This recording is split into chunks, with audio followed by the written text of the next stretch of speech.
네, 안녕하세요. 성공채배 시작 접정부센터 이남주입니다. 네, 안녕하세요. 한유진입니다. 네, 상반기 채용을 준비하면서 자소서 점검 지금쯤 많이 하고 계실 것 같습니다. 이게 자소서라는 게 지원하는 기업에 어떻게 보면 처음으로 나의 얼굴을 보여주는 거잖아요. 그래서 정말 신중하게 또 열심히 쓰고 계실 텐데 이렇게 열심히 작성하는 과정에서 취준생들이 정말 안타까운 실수를 또 종종 한다고요. 네, 맞습니다.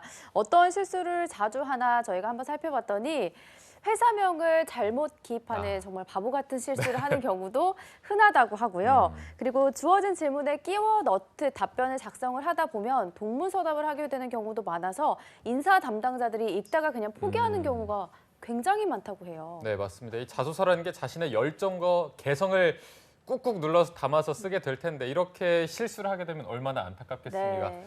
오늘 저희가 왜 떨어졌나 시즌5를 진행하면서 자소서를 함께 점검해보는 시간을 갖도록 하겠습니다. 여러분들도 방송 보시면서 내 자소서가 어떤 게 부족했는지 체크해보시면 좋을 것 같습니다. 자, 이외에도 알찬 소식 많이 준비했고요. 수요일 접정부센터 지금 바로 출발해보겠습니다. 왜 너를 떠나보냈었는지 왜 널 보낸 건지 네, 답답하고 막막한 취업의 길 지원한 기업에서는 탈락 통보만 할 뿐 그 누구도 탈락한 이유에 대해서 알려주질 않습니다. 네, 아무도 얘기해주지 않아서 이걸까 저걸까 추측만 무성했던 나의 탈락 원인을 밝혀드리고요. 2019년도 상반기 공채 합격의 길까지 쭉 밝혀드리는 취준생 구제 프로젝트 왜 떨어졌나 시간입니다. 네, 오늘은 저희가요. 첫 지원 전략 스펙 점검을 할 때 진원쌤이 자소서가 정말 큰 문제다라고 몇 번을 말씀해 주셔서 오늘 이 시간 많은 분들이 또 기다리셨을 것 같습니다. 이분의 독설이 또 어떻게 새로운 자소서로 바꾸게 될지 한번 지켜보도록 하겠습니다. 네. 위포트의 조민혁 컨설턴트와 함께 하겠습니다. 쌤 안녕하세요. 네, 안녕하세요. 반갑습니다. 네, 반갑습니다. 쌤. 현대차가 엊그제 마감을 해가지고 소리 맞아요. 소문 없이 끝났어요, 공채가. 저희가 살짝 다루기도 네, 했었는데 맞아요. 네. 지금 거의 좀 패닉 아닌가요, 지금? 그렇죠. 그러니까 엔지니어 이공계 분들은 지금 아주 특수 직무만 채용을 하고 그것도 마감 날짜가 2월 17일입니다. 일요일 날 마감을 했고요. 지금 네. 재무 기획 전략 쪽 마케팅 쪽은 또 27일 날 마감이어서 음, 이거 한번 점검을 해봐야 될 것 같아요, 현대차에 대해서. 네, 이거를 특집으로 만들어도 좋을 만큼 일단 저희가 금요일에 아마 어벤져스에서 네, 다룰 예정이니까요. 벌써 준비가 네, 다 돼 있죠. 주제를 짜고 먼저 치는 거예요, 우리끼리 짜고 치는 거니까. 더 궁금하면 금요일 날 채널 고정해라. 좋습니다. 홍보까지 네. 또. 그리고 또 접정부센터에 민혁쌤이 따도남을 맡고 계시잖아요. 네, 따뜻한 그렇죠. 도시남자. 따뜻하게 봐주시면 감사드리고요. 네. 그래서 저희 상반기가 정말 얼마 남지 않았고 시작했다고 봐도 무방하니까 네. 우리 취준생들을 위해서 지금 가장 필요한 말이 뭘까요? 그 예전에는 그 서류 통과를 못하면은 뭔가 내가 잘못한 것 같고 친구들은 서류 통과 잘 되는데 내가 왜 안 될까 이렇게 생각했는데 지금은 오히려 서류 통과가 되는 애들이 이상한 거예요. 네, 서류 통과 정말요? 되는 게 상당히 지금 힘들고 뭐 하늘의 별 따기 정도는 아니지만 삼성 같은 경우에도 지금 그 서류 통과가 상당히 어렵거든요. 좋은 학교 졸업하고 학점이 좀 높아도 지원 자격에 합당하지 않으면 또 그냥 바로 칼처럼 또 떨어지니까 네. 제가 그냥 뭐 마음적인 위로를 삼는 게 아니고 현실적으로 많은 분들이 서류 넘기가 어려운 과제이기 때문에 너무 그렇게 연연하지 않으셨으면 좋겠어요. 저는 불합격하면 또 다른 루트를 통해서 입사할 수 있는 채널, 예를 들어서 지금 내일부터 아마 KT는 오디션 채용을 또 해요. 네, 그러니까 예전에 원래는 현대자동차에서 자폐어로 시작을 했는데 지금 KT는 또 내일부터 모집을 시작하죠. 그리고 이제 3월 5일부터 본격적으로 오디션 채용도 있고 하니까 공채 말고도 이런 전형들이 굉장히 많습니다. 그러니까 서류가 내가 불합격이 돼도 공채로 들어가는 것 말고 또 다른 전형들을 여러분들이 관심 깊게 본다면 뭐 입사하실 수 있지 않을까 생각됩니다. 네. 그렇습니다. 굉장히 오늘 따뜻하게 시작을 하고 있습니다. 해달래매 그렇게. 에이.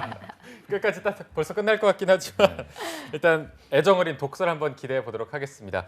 자, 오늘 취업 준비생 최원태 씨도 함께 하도록 하겠습니다. 안녕하세요. 안녕하세요. 안녕하세요.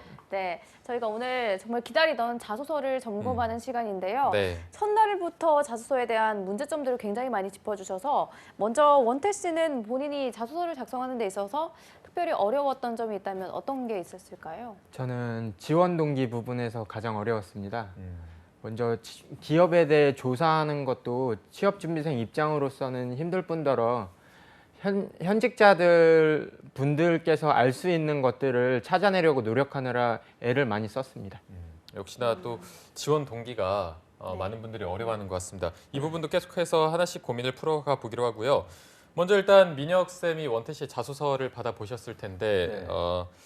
일단 점수를 좀 들어보고 시작을 해보도록 하겠습니다. 점수는 뭐 한 3점. 10점 만점에 3점. 네, 3점 줬고요. 3점. 근데 너무 오프닝에서 뭐 지적할 게 많다 그래서 저는 그 정도였나 싶더라고요. 이전 또 아. 출연했던 분들하고 비교했을 때 뭐 비슷하게 못 쓴. 뭐지 뭐 특별히 아주 못 쓰고 이런 건 아니어가지고 저는 똑같이 못 쓴. 거의 뭐 한 3, 4점대니까요. 다 출연하시는 분들이. 네네. 그래서 저희 오늘 얘기 나누는 거 반영하시면 좋은 결과 있지 않을까 생각이 듭니다. 알겠습니다. 알겠습니다. 그러면 민혁 쌤이 왜 3점을 주셨는지 저희가 앞으로 살펴보도록 할 텐데 그럼 오늘 어떤 자소서 살펴보면 될까요? 본인이 이제 건축공학 전공자이시다 보니까 아무래도 건설업을 메인으로 타겟으로 하실 것 같아서 불합격한 자소서 중에서 뭐 시청자분들도 관심 갖고 계실 대우건설 대우건설. 자기소개서를 가지고 왔습니다. 알겠습니다. 네, 자, 민혁 쌤의 픽은 대우건설 자소서였고요. 일단 대우건설 자소서가 다른 기업과 비교했을 때 어려운 편인가요? 어떻습니까? 건설업 얼마나 알고 있니? 저 거의 이게 1번 항목이. 깜짝이야. 아니 내가 물어본 게 아니라 이게 자소서 1번 항목이 그렇게 돼 있어요. 제가 방송에서 어떻게 반말하니? 네. 많이 방금도 하셨어요. 그러니까 여기 재밌더라고요. 자기소개서를 좀 꼼꼼하게 그 인사 담당자들이 보려고 네. 조금 특이하고 재밌게 자기소개서 항목을 구성해서 아마도 변별력이 좀 높은 축에 들어가는 회사가 아닐까 생각이 드니까요. 시청자분들도 같이 당황했어요, 여러분들? 네, 제가 그 정도 막무가내는 아닙니다. 아니 저한테도 물어보실까 봐. 아니, 건설 물어봐? 모르는데. 2번도 있어, 2번도. 네, 있긴 해요. 네, 있습니다. 있기는 해. 알겠습니다. 예, 나는 알겠습니다. 준비된 인재. 이게 자소서 항목이에요. 이때 이제 신세미 캐스터가 잘 읽어주실 거니까. 한번 네, 들어보도록 알겠습니다. 자, 그럼 대우건설 자소서 중에서 긴급 소생술이 필요한 항목은 어떤 건지 신세미 캐스터가 바로 소개해 주시죠. 네, 원태 씨는 2018년도 하반기 대우건설 건축시공 직무에 지원을 하면서 자소서를 작성했는데요. 민혁 쌤은 이 중에서도 원태 씨가 어렵게 생각했던 지원 동기 항목을 꼽아주셨습니다. 어떻게 작성을 했는지 함께 살펴보도록 하겠습니다. 네, 앞서 말씀을 해주셨듯이 건설업 얼마나 알고 있니? 라는 주제로 시작을 하고 있습니다. 이 질문에 대답을 해야 되는데요.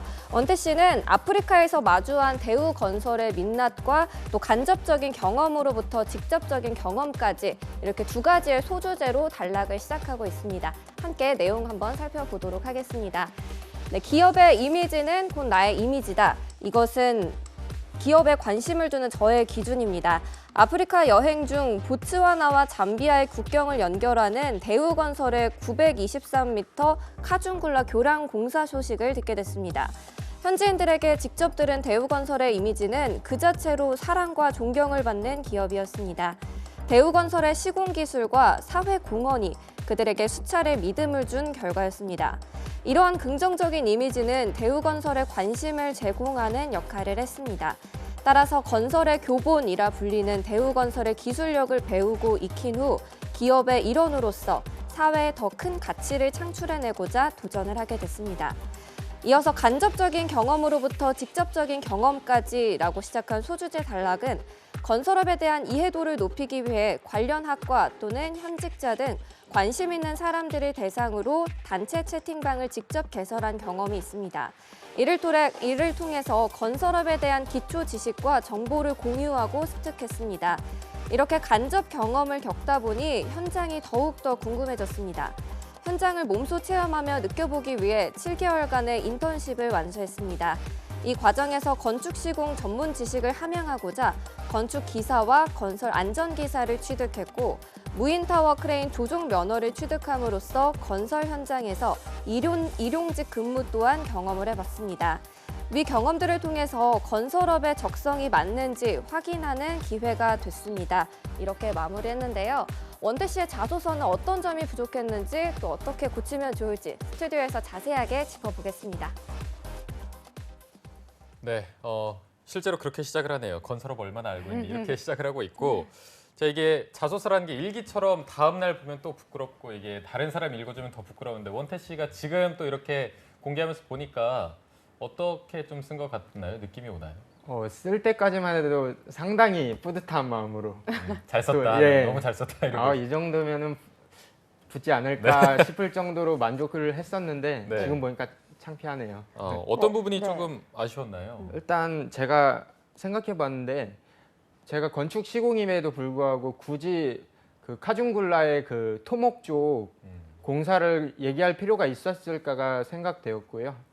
또 그다음 경험들을 저렇게 나열한 것만으로 이력서에서 충분히 보여줬을 것 같은데 굳이 자소서에 얘기를 한 게 좀 아쉽다고 생각합니다. 네. 네, 알겠습니다. 그럼 먼저 바로 민혁 쌤에게 이 답변에 대한 점수를 한번 들어보죠. 1번 항목은 저는 3점을 드렸어요. 이것도 10점 10점 만점에. 네. 10점 만점에 3점을 일단 드렸고 네. 놀랍군요. 약간 뿌듯했습니까? 작성하고 나서. 아, 그래요? 스스로가? 네. 좀 기대도 좀 했군요. 이거 합격할 수 있다는. 네. 아, 그렇군요.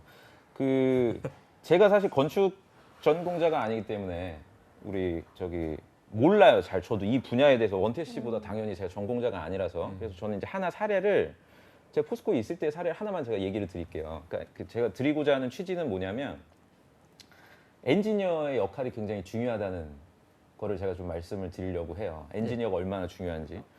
그러니까 프로젝트가 그 입찰이 뜨면은 네. 보통 프로젝트 하나당 금액이 뭐 적게는 한 5천억에서 많게는 1조 이렇게 국영 공사들이 이렇게 프로젝트를 가스공사라든지 입찰을 띄우는 경우가 많아요. 그러니까 제가 회사에 있을 때 현대중공업에서 입찰을 참여하려고 하는데 그게 해양 플랜트를 건설하는 입찰이었어요. 중동 쪽에. 그래서 유정관이라든지 그 기름을 펌프질하는 해양 그 플랜트를 만드는 사업인데 그 안에 들어가는 해양 구조물을 만들려면 그 담수 안에서도 압력에서도 견딜 수 있는 철강 제품이 필요하거든요. 그러니까 이게 철강 제품이 있어야 파이프 업체가 이 철을 가지고 파이프를 만들고 이 파이프를 바다에서 육지까지 연결해서 석유를 갖다 펌프질해서 이제 퍼낼 거 아니에요? 네. 여기까지는 알겠죠? 네. 무슨 말인지? 그러면 이제 현대중공업에서 입찰을 띄울 때 파이프 회사한테 요구하는 게 있어요. 우리 그 파이프 회사들이 해저 심해까지 연결할 수 있는 철강을 공급할 수 있는 회사랑 같이 들어와라. 그래서 그 공기업이나 입찰을 띄어내는 현대중공업에서 이제 부탁을 합니다. 이런 제품을 만들 수가 있냐, 포스코에서. 그럼 저는 이제 영업사원이기 때문에 제가 할 수 있는 건 없고요. 그 입찰 서류를 받아서 현장에 있는 또는 품질이라든지 설계를 담당하는 엔지니어에게 문의를 합니다. 현대중공업에서 지금 중동 쪽에 이런 5조짜리 프로젝트가 들어왔는데 우리가 할 수 있냐라고 했을 때 굉장히 심도 있게 이제 검토를 해요. 왜냐하면 이게 괜히 설계를 했다가 잘못되면은 회사에도 손실이고 고객인 그 현대중공업에도 막대한 손실이잖아요. 그래서 아주 민감하고 철저하게 설계, 뭐 예를 들어서 뭐 망간이라든지 크롬이나 니켈 이런 거를 갖다가 첨가했을 때 과연 잘 견딜 수 있느냐, 뭐 소성이나 뭐 모멘텀 이런 거 있잖아요. 인장 강도 이런 걸 다 검토를 해요. 그럼 이제 제가 여기까지 이제 얘기를 하면 건축 쪽도 마찬가지예요. 자소서를 보시는 분들이 우리가 어떤 특정 사업을 할 텐데 그 사업이라는 게 뭐 잠깐 저희가 아까 얘기를 나눴지만 건설 경기가 국내에선 좋지가 않아서 지금 해외 쪽으로 다 간단 말이에요. 그리고 해외 쪽으로 가는 지역들이 주로 매우 춥거나 매우 덥거나 또는 뭐 비가 많이 오거나 그 환경이 상당히 척박한 지역이잖아요. 그럼 거기서 들어가는 구조물에 대해서 얼마나 제대로 이해를 하고 있고 이런 관점에서 이제 실무진들이 볼 텐데 제가 굉장히 인상 깊게 봤던 거는 카준굴라 교량 공사 소식까지는 좋았어요. 네, 교량 제가 아까 말씀드린 포스코에서 그 현대중공업에서 입찰을 띄웠다 이 정도 개념까지는 알고 있었는데 그러면 이 교량 공사를 안정적으로 만들기 위해서 나는 건축공학 전공자로서 어떤 설계를 할 것이냐 또는 내가 어떤 역할을 할 것이냐가 나와줬었어야 되는데 그 이후는 거의 다른 방향으로 얘기가 빠져버렸거든요. 지금 제작진분 잠깐만 띄워주세요. 이 사진 그 자소서를 지금 네, 보시면은 교량 공사 소식을 듣게 되어서 이거를 내가 듣고 나서 이 척박한 지역에서 과연 건축 구조물이 뭐 콘크리트 구조로 올라갈지 뭐 철골 구조로 올라갈지 내가 수업 때 배웠던 걸 생각해 보니까 뭐 콘크리트 구조가 맞을 거라고 생각해서 입사하게 되면 난 이런 설계를 하려고 지원했다. 그럼 얘기가 맞아요. 근데 지금 본인이 보시면 갑자기 사랑과 존경 쪽으로 빠지고 기술력을 배우다가 사회에 큰 가치를 창출한다고 하다 보니까 본인의 역할을 지금 본분을 좀 망각한 상태에서 글이 나가버린 케이스죠. 그리고 지금 글 제목을 봐도 민낯이라는 표현은 네. 뭐두 아나운서 분들이 계시지만 이건 부정적인 의미거든요, 사실. 그쵸. 민낯이 드러났다. 네?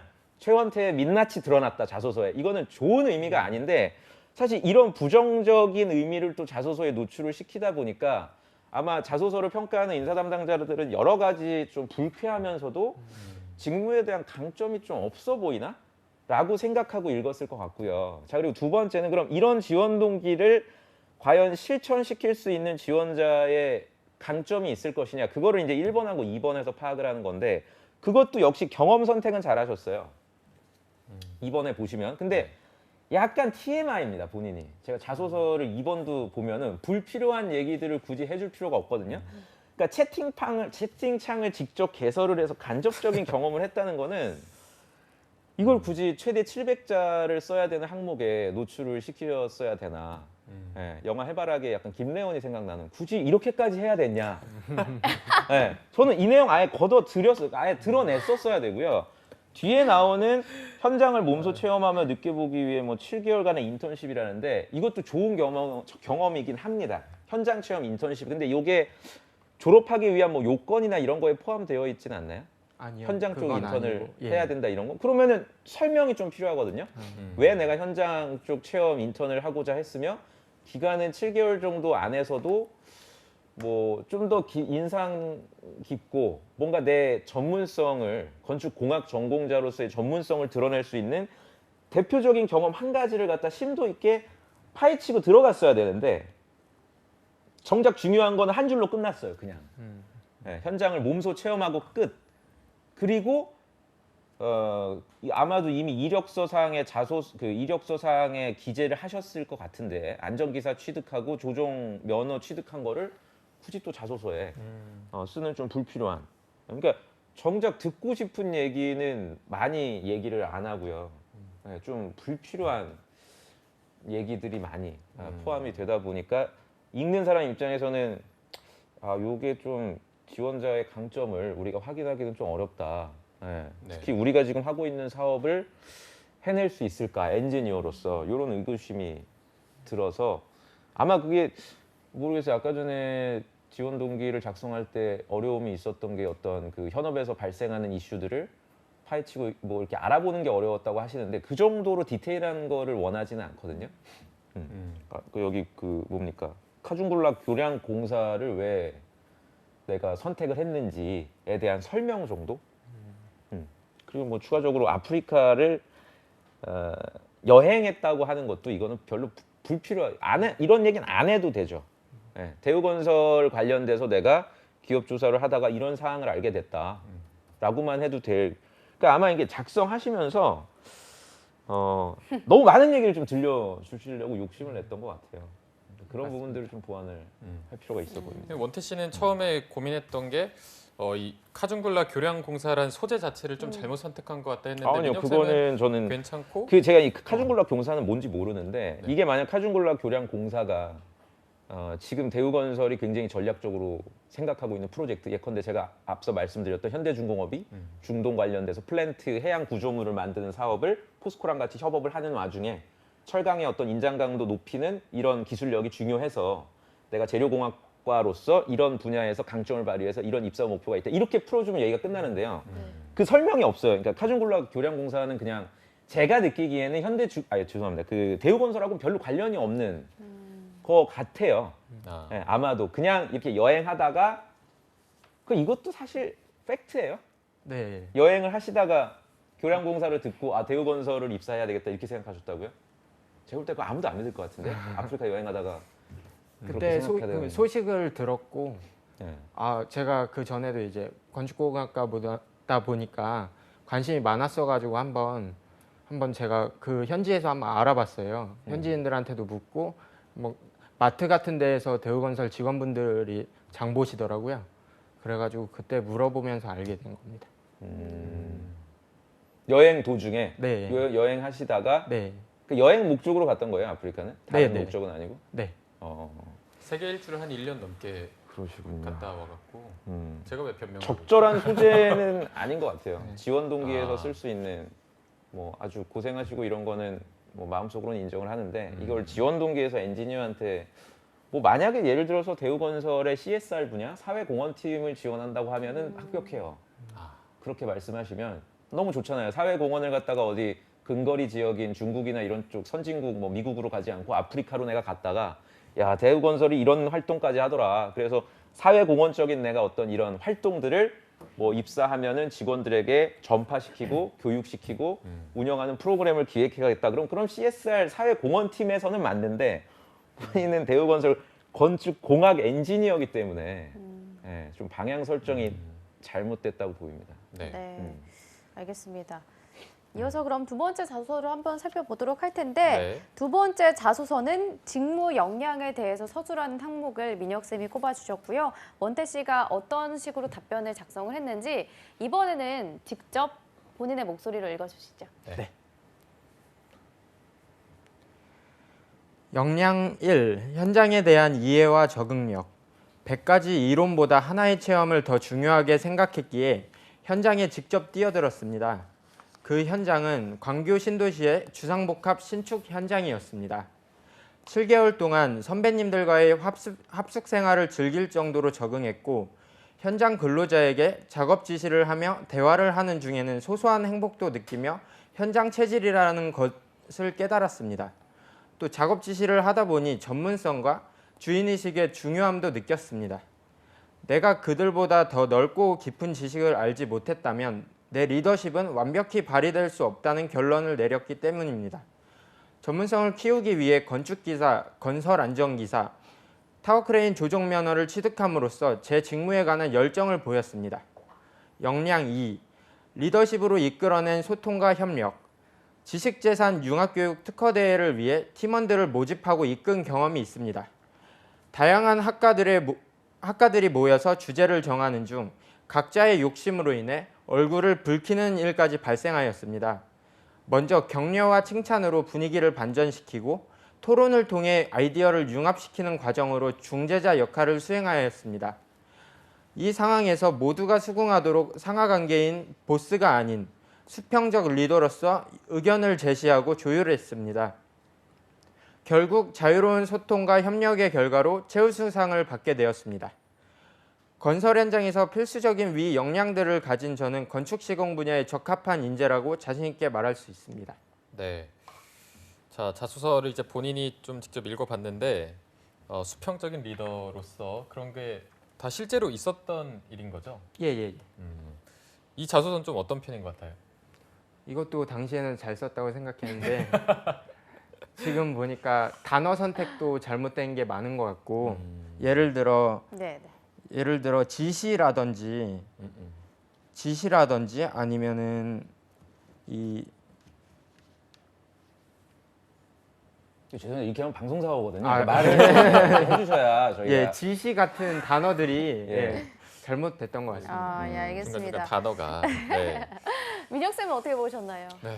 앞에 항목보다는 그래도 상대적으로 좀 발전된 건 있어요. 한 4점 정도 저는 평가를 했는데 네. 저는 모르셨던 것 같아요. 그러니까 자기소개서에 어떤 소재를 써야 되고 그 어떤 강점을 내가 어필을 해야 되는지를 알지 못해서 아마 이렇게 썼다고 저는 일단 결론이 들어서 조언 드릴 부분들 아마 반영하시고 상반기 때 지원을 하신다면 그래도 좀 다른 좀 결과가 있지 않을까 생각이 들고요.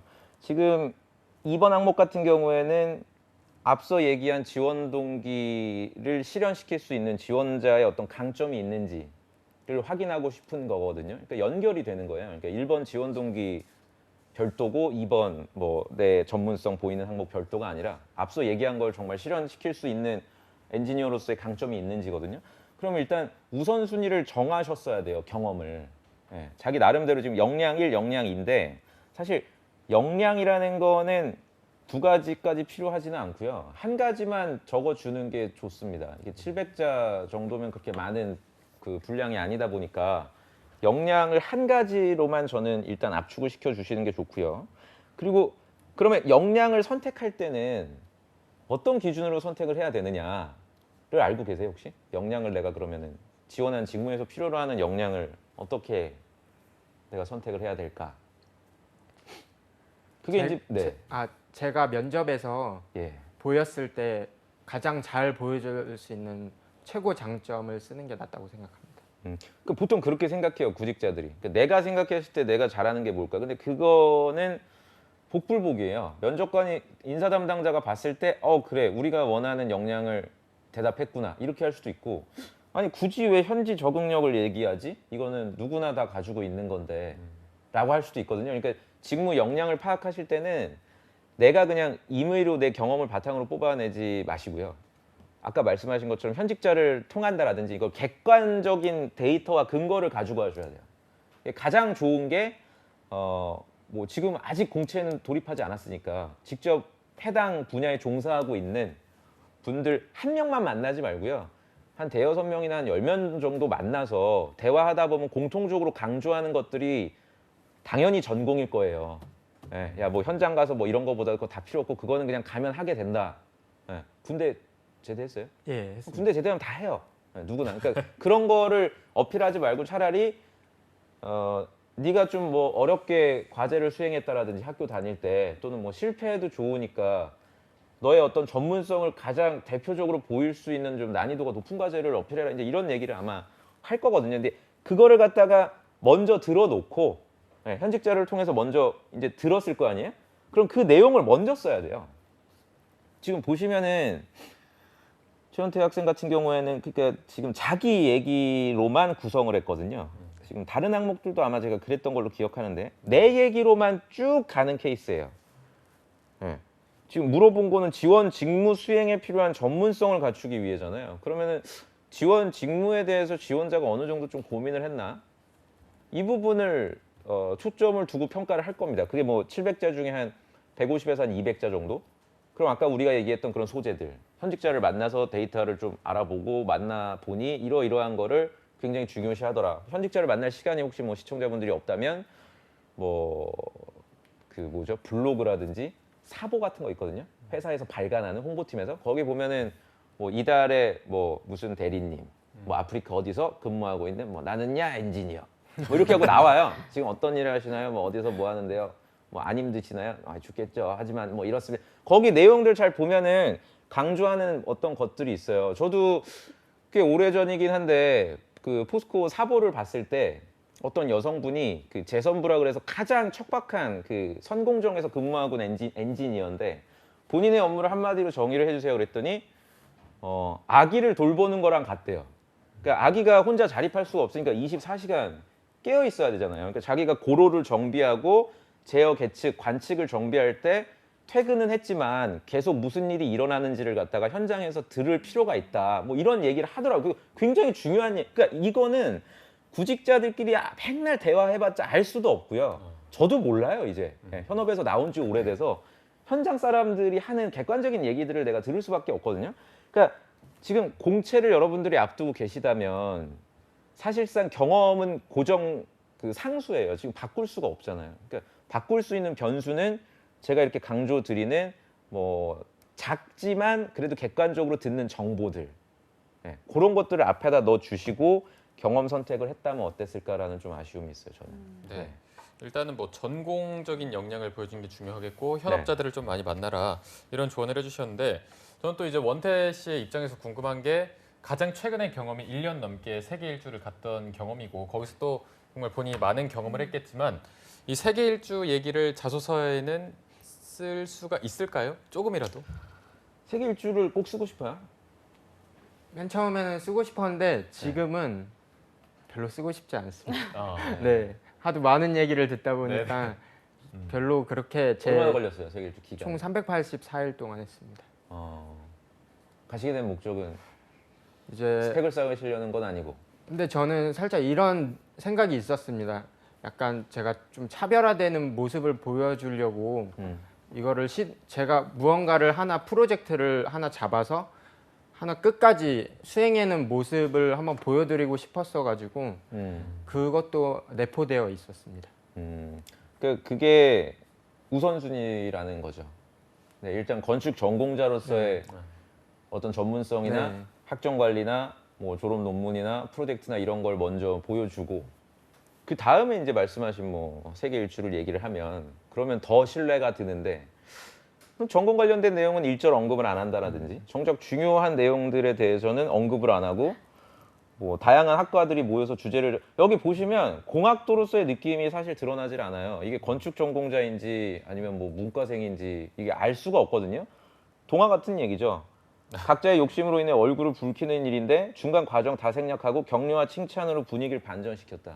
이게 100번 양보해서 이게 아무리 사실이라고 해도 건축 직무를 수행하는 거랑은 크게 관련이 없다고 보여지거든요. 그러니까 세계 일주 다녀오시고 한 거는 예전에 저희 그 12월 달인가 윤원호 학생 스페이스 때, 랭킹. 네. 그것 때문에 웃고 계셨나요? 치고 나올 거 한 마음이었네요. 우리 아니, 한유진 계속. 나가 치고 들어갈 거 알았지 내가. 네. 기다리고 있었어요. 아니 계속 생각나는 거예요 그게. 그때 아. 그 얘기 좀 그만하라고 하시던 게. 제가 화 안 내잖아요 이제. 네. 그러니까요. 화내면 저만 화가 나기 때문에. 그때 원우 학생한테는 막 소리를 지르셨는데. 그냥 이제 더 이상 우리 친구들에게 제가 화를 안 내기 때문에 벽 대고 미는 느낌이더라고요. 네.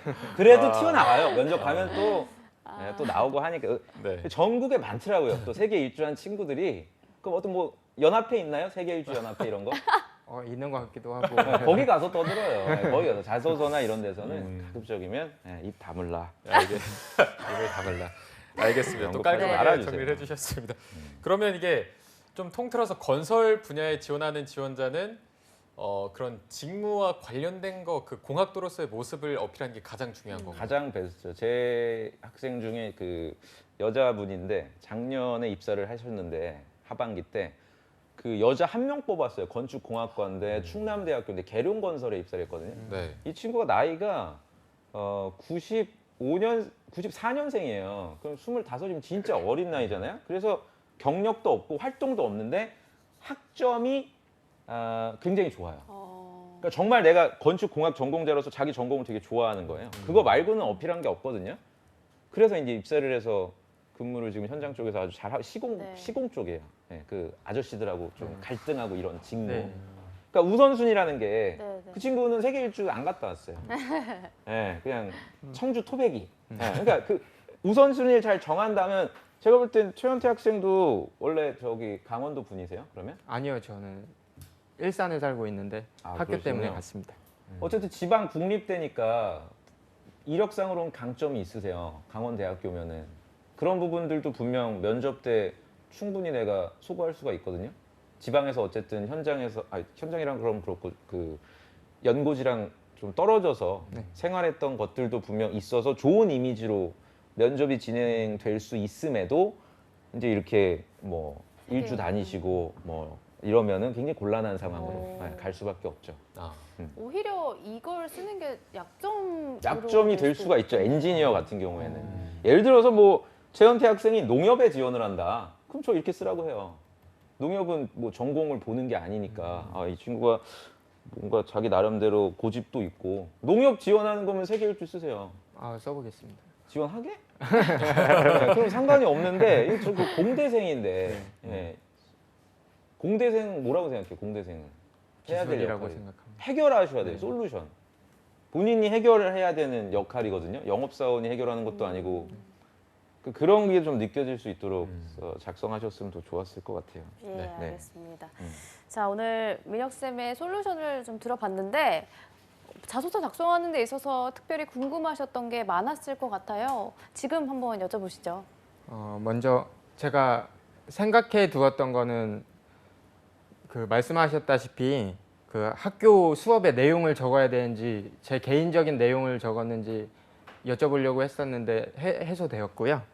그리고 그 다음 질문은 글자 수 제한이 300자 정도 되는 작은 자소서 같은 경우에는 어떻게 해야 구체적으로 할 수 있을지 조금만 써도 넘어가 버리더라고요, 줄이. 300자는 짧죠, 굉장히. 그러니까 글자 수가 적은 경우에는 객관화시켜서 최대한 표현을 하셔야 돼요. 그러니까 예를 들어서 저한테 만약에 최현태 학생이 선생님은 뭘 잘하세요라고 했을 때 5분 동안 얘기하세요 하는 거랑 한 3초만 얘기하세요 하면은 5분 동안 한다 그러면 제가 지금 아까 자소서 첨삭 한 7, 8분 떠들었잖아요. 네. 근데 한 5초다. 그러면 나 책 예스24에서 몇 번 팔렸어. 그럼 이 선생님 대단하네. 이렇게 할 수가 있잖아요. 똑같아요, 본인도. 네. 전공상 강점을 어필해라. 학점 몇 학점이에요? 3.79입니다. 이수학 총 이수학 학점. 140학점입니다. 그럼 140 중에 전공학점 몇 학점? 84학점입니다. 그렇게 많진 않네. 네. 교양을 많이 들었네. 그러니까 그렇게 어필할 수 있는 거죠. 어쨌든. 아. 그러면은 140 중에 84학점 이래버리면 나한테 불리하니까 84학점 중에 또 좁히면 되죠. 뭐 관심 대우건설에서 관심 가질 만한 뭐 어떤 영역이 뭐 50학점이다. 그러니까 나한테 유리한 쪽으로 내가 정량화를 시켜버리면 그러니까 편집을 그런 식으로 해버리면 되는 거예요. PD가 제일 잘하는 거야. 내가 유리한 쪽으로 방송국 분들이 잘하는 유리한 쪽으로 내가 편집을 하면 되는 거예요. 글자 수 늘리고 줄이고 자체를 그렇게 크게 의미를 둘 필요는 없을 것 같아요. 그렇군요. 그러니까 좋습니다. 정량화가 되게 중요해요. 그래서 수치화시켜서 계속 표현하는 게 상당히 중요하다는 점을 기억하시면 될 것 같아요. 네, 굉장히 좋은 팁인 것 그러게요, 같은데 네. 네. 원태 씨가 또 궁금한 게 있을까요? 끝나고 여쭤보겠습니다. 아니, 가야 되나 끝나고? 아 정말요? 굉장히 바쁘신 분이기 때문에 평소에 자소서 쓸 때 어려웠던 것도 지금 물어봐도 됩니다. 그러면은 제 지금 자소서에서 그 드렸던 자료 중에 네. 어떤 키워드가 제일 써먹을 수 있을지 제일 가장 장점으로 소화할 수 그거는 저희 있을지. 월요일날 쌤이 해주신 거 아니에요? 저는 그거는 안 했습니다. 자소서 첨삭만 저는 초점을 둬서 네, 네, 그 그거는 첨삭하는 중에 네 여기 내용 중에서요? 네네네. 내용 중에서 딱히 그렇게 뭐 경험 선택이나 이런 게 아. 네, 또 발전하실 수 있지 않을까요? 알겠습니다. 그런데 이게 그 최우수상 받고 했던 그런 경험 괜찮은 건가요? 이게 최우수상이 네. 그냥 뭐 다른 것도 아니고 지식재산 융합교육 특허 대회? 음. 이게 뭐 건설과 관련된 그런 경험인가요? 이때도 좀 아쉬운 게 제가 그 다양한 학과가 모이다 보니까 저는 건축 쪽으로 기술을 한번 특허를 내보고 싶었는데 제가 생각한 아이디어는 이제 다르게 다른 학과들도 주장을 내다 보니까 제가 포기를 했습니다. 네. 아, 아니 공교롭게 어떻게 건설 회사인데 예. 아쉽게도 건축 관련된 프로젝트에 대한 내용은 없어요. 네. 그러게요. 아니 내라고 하시면 안 되고 왜 없는 거예요? 이게 다른 예를 들어서 제가 오늘 자소서 첨삭하러 왔는데 자소서에 대한 내용을 하나도 얘기 안 하는 거예요. 40분 동안. 본인은 궁금해 죽겠는데 내 자소서가 어떻게 되는지 궁금해 죽겠는데 제가 그런 얘기 하나도 안 하고 그냥 뭐 면접 얘기를 한다라든지 뭐 이래버리면 굉장히 허탈하지 않겠어요? 약간 그런 느낌이었어요. 제가 자소서를 봤을 때 아마 건설회사에서 가장 1전공으로 뽑는 전공자잖아요. 네. 건축공학이랑 토목공학이랑 뭐 이렇게 네. 뽑을 테니까 그러면은 가장 고도의 전문성을 확인하고 싶어하는 약간 그 아주 기대하고 보거든요. 메인 전공인 지원자들은 저도 포스코 있을 때 재료공학과나 신소재 전공자들의 답변에 더 귀를 기울이지 안전공학이라든지 산업공학과 친구들 얘기는 그렇게 안 들어요. 한두 명 뽑고 이렇기 때문에. 근데 본인은 아마 그런 점들을 좀 뭐 시간 관계상 여기까지밖에 얘기를 못하지만 진짜 본인이 강점이 없어서 그러신 건지 아니면은 이 경험을 내가 꼭 얘기를 뭐 하고 싶어서 그런지를 저희가 내일 또 네. 채널 고정. 채널 고정 되게 좋아하시네요. 이거 나중에 아, 같이 내일 또 내가 나온다고 하더라고요, 내가. 그래서 좀 아쉬워하는 것 같아서 토탈 컨설팅 때 같이 얘기하면 좋을 것 네, 같아요. 아, 예, 알겠습니다. 내일 또 알겠습니다. 종합적으로 살펴볼 수가 있을 것 같고요. 일단 원태 씨 오늘 자소서에 관련돼서 좀 많이 쓴 말을 들었는데 소감이 좀 어떠신가요? 일단 궁금했던 점들이 해소되어서 너무 좋고요. 예, 촌철살인 같은 말씀들 다 새겨 들어서 예. 상반기에는 좀 달라진 자소서로 네. 꼭 도전해보고 싶습니다. 세계 일주 안 아, 쓰셨습니까? 버려야죠. 그거는 이제 제 일기장에 쓰는 걸로 인스타그램에. 네, 알겠습니다. 자, 그럼 민혁 쌤의 신의 한 수까지 들어보겠습니다. 우리 이공계 분들은 다른 거 자꾸만 기웃거리지 마시고 자기의 전공에서 출발을 하시기 바랍니다. 그냥 그게 답이라고 보시면 될 것 같아요. 네, 그 공학도로서의 모습을 보여준 게 가장 좋은 거죠. 그렇죠. 그때 왜 없을 때 출연하셨던 우리 아나운서 황인성 네, 그 아나운서. 아나운서께서도 생명공학 전공하셨더라고요. 아, 본인의 전공하고 상관없이 아나운서 하시는 거면 전문성을 안 보는데 예를 들어서 내가 생명공학 전공인데 어디 차이과 어디 병원에 간다라든지 연구하는 센터 뭐 셀트리온에 지원을 한다. 그럼 당연히 생명공학 전공이 1순위로 확인이 되겠죠. 아, 그러니까 자꾸만 이렇게 우회하려고 하지 마시길 바래요. 우리 이공계 분들은 제가 문과 분들은 상관이 없다고 말씀을 드렸고요. 네, 알겠습니다. 자, 오늘 위포트 조민혁 컨설턴트와 함께했고요. 두 분은 내일 토탈 파이널 컨설팅에서 다시 뵙도록 하겠습니다. 고맙습니다. 고맙습니다. 감사합니다. 네, 접정부센터 1부는 여기서 마무리해보도록 하고요. 잠시 후 2부에서는요. 일자리 방방곡곡이 준비되어 있고요. 네, 그리고 취준생들의 인권을 지키고 알 권리를 챙겨드리는 코너입니다. 취준생 인권위원회도 준비되어 있습니다. 네, 어디 가지 마시고요. 채널 고정.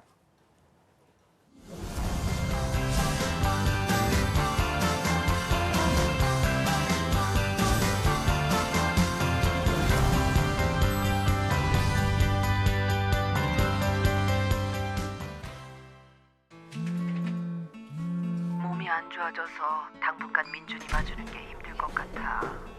갑작스레 찾아오는 일상의 순간들. 일도 가정도 함께 지켜낼 수는 없을까요? 시간 선택제로 당신의 일상을 잠시 전환하세요. 육아 분담으로 맞벌이 부부의 부담은 덜어주며 업무 시간 능률은 높여주고 가족과 함께 시간을 보낸 뒤 6개월 후 다시 일상으로의 전환. 가족의 일상을 지켜주는 시간 선택제. 고용노동부가 함께합니다. 한국 직업 방송을 보면 취업이 보입니다.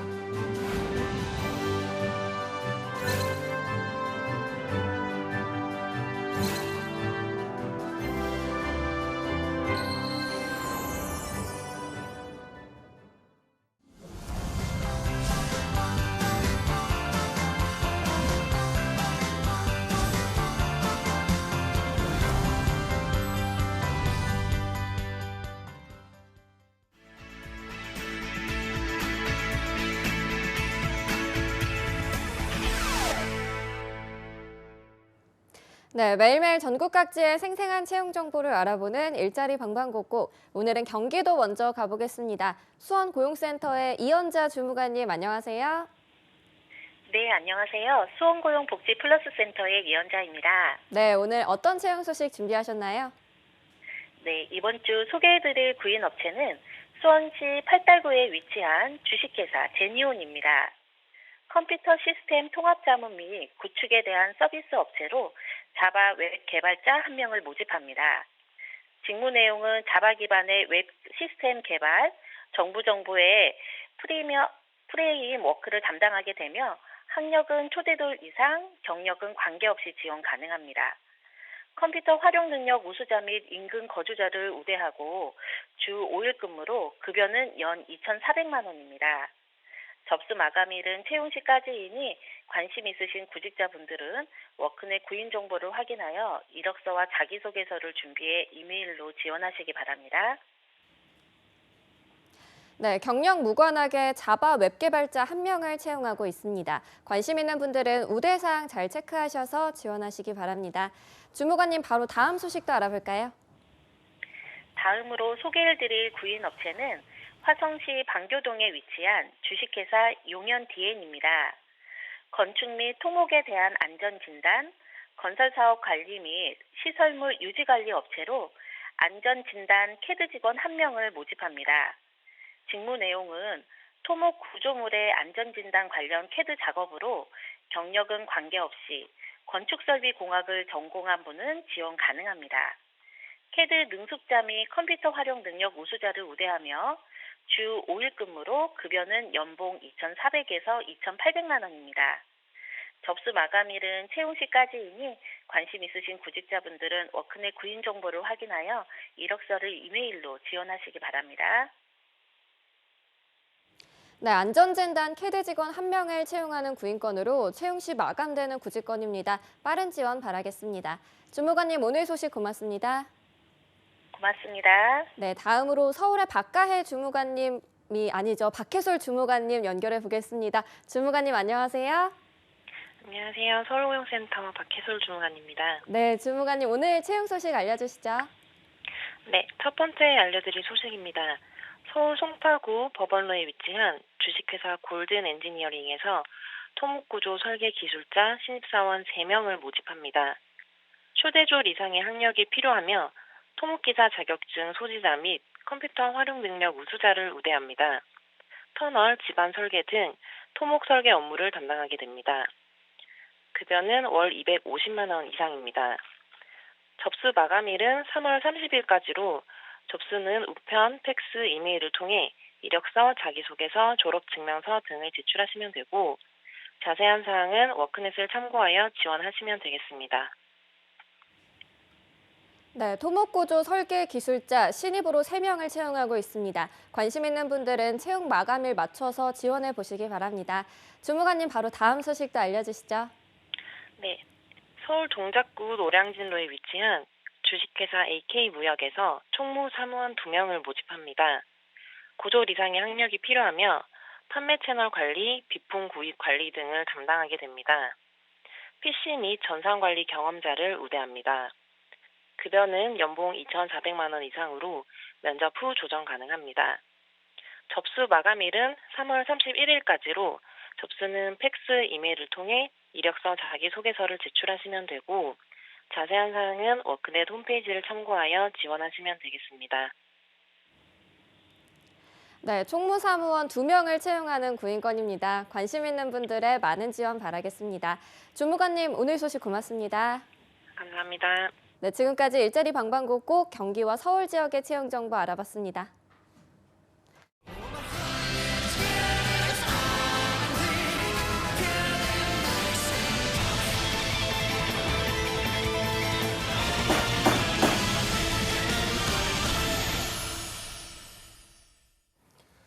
네, 국회에서 취업준비생의 인권을 위한 보호법 제정을 추진하고 있습니다. 이렇게 국회에서 취준생 인권보호법을 위한 움직임이 있는데요. 네, 잡정부센터에서는 취준생들의 인권을 지키는 방법을 알려드리는 취준생 인권위원회가 있습니다. 네, 그동안 몰라서 넘어가고 또 알면서도 취업 시장의 약자로서 넘어가야만 했던 그런 일들 많이 겪으셨을 텐데요.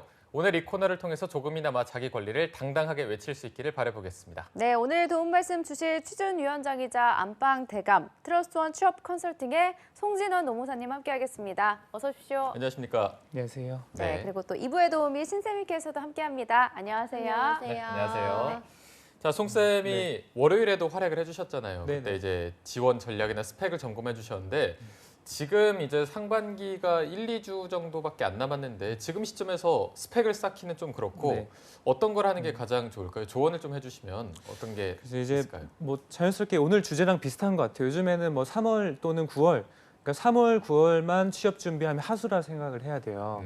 그러니까 결국 이제 365일 계속 취업 준비를 해야 되기 때문에 요즘 그러니까 취업을 다 하고 있어요. 지금도 계속 지원을 하고 있고. 근데 이제 3월, 9월에 좀 많이 뜬다 보니까 어떻게 보면 시간 관리가 좀 가장 중요하지 않겠냐. 왜냐하면 네. 한꺼번에 많은 지원을 해야 되고 인적성도 봐야 되고 뭐 면접 준비도 하고 기업 분석하려면 지금 이제 필요한 거는 타임 매니지먼트, 시간 관리적인 측면을 좀 초점에 맞추고 싶습니다. 네, 지금 필요한 건 타임 네, 매니지먼트. 타임 매니지. 네, 알겠습니다. 자, 그럼 오늘 주제도 바로 들어보도록 하겠습니다. 네, 오늘 주제는 아까 말씀드린 이제 그 수시 채용과 관련한 것인데요. 네. 현대자동차가 아시다시피 이제 전기 공채를 폐지하고 10대 그룹 이제 가운데 처음으로 이제 수시 채용을 하겠다고 밝혔습니다. 네. 그래서 아마 그 이유는 이제 변화하는 환경에 대처를 하고 훨씬 더 효율적으로 인재 확보를 나서겠다는 것으로 추측이 되는데요.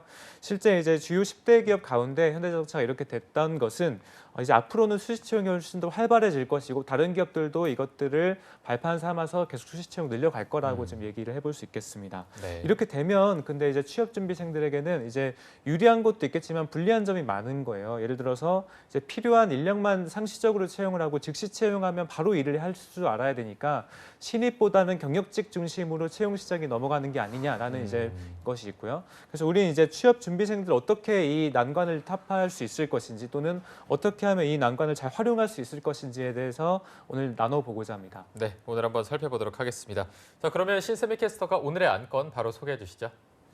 네, 한 신문사와 민간 연구소가 전국 20대 300명을 대상으로 실시한 설문에서 신입 공채 과정에서 경력이 매우 중요하다고 느꼈다라는 응답이 전체의 73.7%를 차지했습니다. 또한 실제로 한 취업 포털이 조사한 지난해 하반기 신입사원 스펙을 살펴보면 경력을 보유하고도 신입으로 지원한 올드 루키가 전체의 25%에 달했다고 하는데요. 취업준비생 26세 A씨는 지난해 9월에 한 유통회사 영상 제작자로 지원을 했습니다. 취업 사이트에 올라온 공지에는 신입 공채를 뽑는다라고 적혀 있었지만 면접관들은 A씨에게 경력을 물으면서 우리는 스펙만 좋고 경력이 없는 사람은 힘들다라고 했다고 하는데요.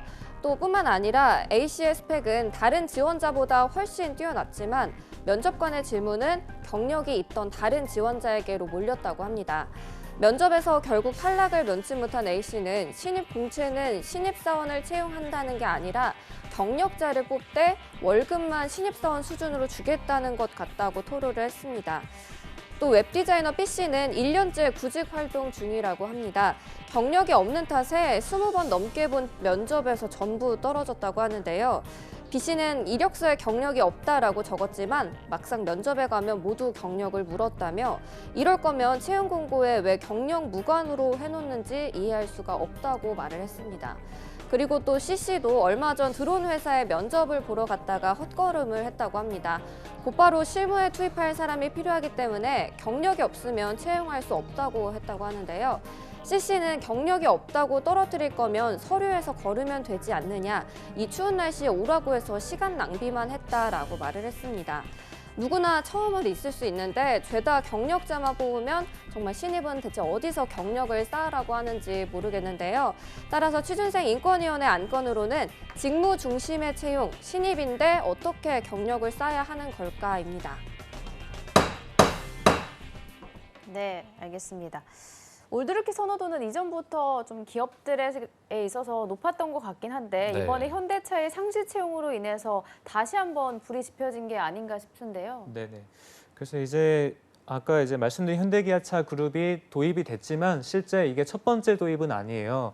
현대자동차가 워낙 대기업 그룹이고 우리나라 이제 재계 순위 2순위에다가 이제 이번에 공표를 했기 때문에 좀 이슈화가 됐는데 사실은 우리나라에서 많은 기업들이 아까 사례에서 소개가 됐다시피 이미 수시 채용으로 진행을 하고 있고 수시 채용을 할 때는 바로 즉시 채용해서 쓸 수 있는 소위 신입보다는 경력직을 더 선호하게끔 되기 마련이거든요. 그러니까 어떻게 보면 이제 불일치가 일어나는 거죠. 미스매치가 일어나는 거예요. 신입 자리인데도 불구하고 경력을 요구한다는 것은 신입 사원들은 그 어디로 가야 되냐 이런 이제 이슈가 분명히 있는 것 같습니다. 네.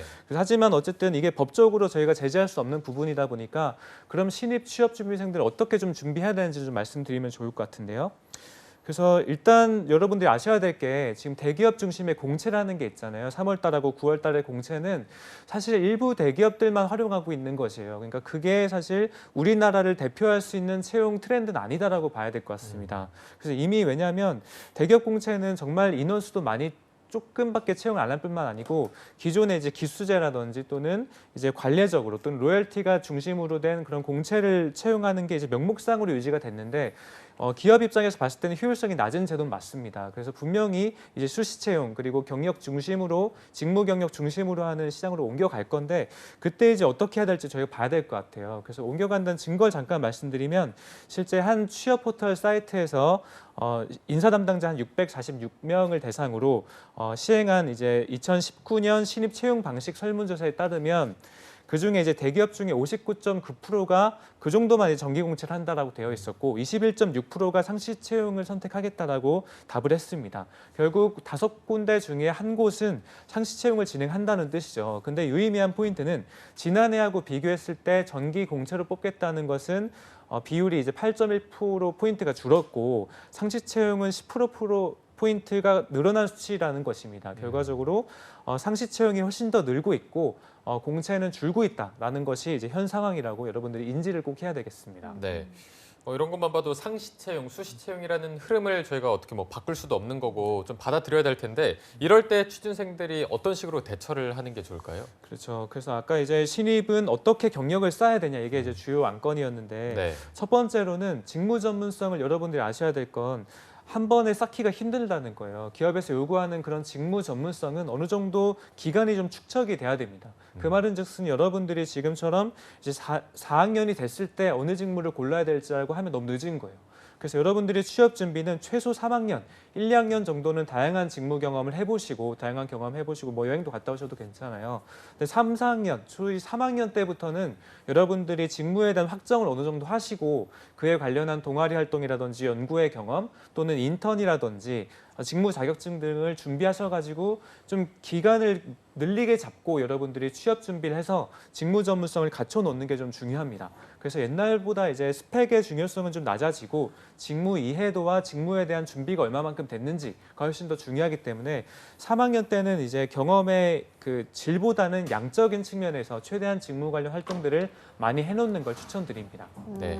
그러면 뭐 작은 회사에서라도 경험을 쌓는 게 중요할까요? 그렇죠. 왜냐하면 3학년 때 사실 대기업에서 뭐 인턴을 한다든지 정규직은 당연히 어렵고 쌓기가 어려워요. 그래서 제가 아까 잠깐 말씀드린 경험의 질보다는 여러분들이 3학년 때 경험의 질이 좋은 곳에 가서 인턴할 확률이 높을까요? 그렇지 않아요. 맞죠? 그래서 경험의 양적인 측면을 생각하셔서 대내적인 활동과 대외적인 활동 그리고 단기적인 활동과 중장기적인 활동을 여러분들이 투두리스트 또는 이제 커리어에 대한 전반적인 맵을 꼭 해보시고 준비하시는 게 좀 필요할 것 같고요. 그리고 아까 제가 서두에 말씀드린 3월하고 9월 달에 이제 채용이 뜨는 것은 아까 전에 말씀드렸다시피 좀 이제는 지고 있는 채용 방식이라고 말씀을 드렸어요. 그래서 여러분들이 두 가지 숫자를 기억하시면 좋겠습니다. 365일 준비, 10분 내 채용 완료. 이게 이제 무슨 말이냐면은 결국 여러분들의 취업 준비는 365일 계속 진행이 되어야 되는 것이고 공고가 떴을 때 10분 만에 지원 가능한 역량을 만들어 놓으셔야 돼요. 그러니까 기본적으로 여러분들이 지금 하고 계신 자기소개서, 면접 이 정도는 그냥 일반적인 결과물로 툭툭 튀어나오셔야 되고 그 전에 그 기업을 딱 봤을 때 분석할 수 있는 기업 분석 역량 그리고 직무를 파악할 수 있는 직무에 대한 기본적인 이해도 그다음 실제 경험 바탕으로 바로 이제 쓸 수 있게끔 준비를 해놔야 된다라는 것이 두 번째 포인트가 되겠습니다. 네. 자, 365일 준비, 10분 채용. 굉장히 네, 또 10분 살벌한 만에 말인 것 지원. 같습니다. 네. 자, 마지막으로 그러면 진원 쌤의 촌철살인 한마디도 좀 짧게 들어보도록 하겠습니다. 네, 벌써 시간이 금방 됐네요. 여러분들이 이제 수시 채용일 경우에는 공고 찾는 것이 하나의 능력이에요. 여러분들이 외국계는 우리나라에 제가 저번에도 계속 말씀드렸다시피 포춘 500대 기업 중에 한 230군데가 지금 들어와 있단 말이에요. 여러분들 다 아세요? 모르잖아요. 그래서 결국 수시 채용은 여러분들의 공고 찾기, 내 전략에 비롯해서 직무를 확정하고 맞는 공고를 찾는 게 제일 우선순위거든요.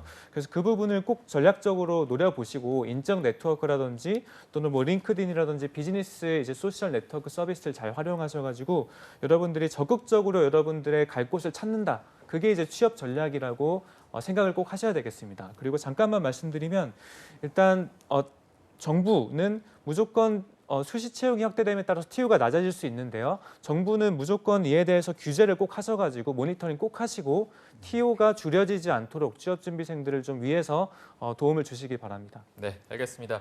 오늘 취준생 인권위원회 두 분과 함께했고요. 접종보센터 오늘 준비한 내용은 여기까지입니다. 네, 저희는 내일 오전 10시에 웃는 얼굴로 찾아뵙겠습니다. 여러분 고맙습니다. 고맙습니다.